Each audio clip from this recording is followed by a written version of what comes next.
Classic macaroni salad. This is a salad that everyone seems to love.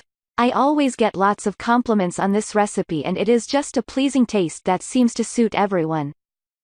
Ingredients: 4 cups uncooked elbow macaroni, 1 cup mayonnaise, 1/4 cup distilled white vinegar, 2/3 cup white sugar, 2½ tablespoons prepared yellow mustard, 1½ teaspoon salt, 1/2 teaspoon ground black pepper, 1 large onion, chopped, 2 stalks celery, chopped, 1 green bell pepper, seeded and chopped, 1/4 cup grated carrot optional, 2 tablespoons chopped pimento peppers optional. Add all ingredients to list. Directions. 1. Bring a large pot of lightly salted water to a boil. Add the macaroni, and cook until tender, about 8 minutes.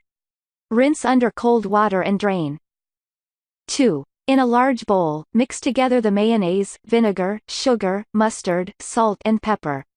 Stir in the onion, celery, green pepper, carrot, pimentos and macaroni. Refrigerate for at least 4 hours before serving, but preferably overnight.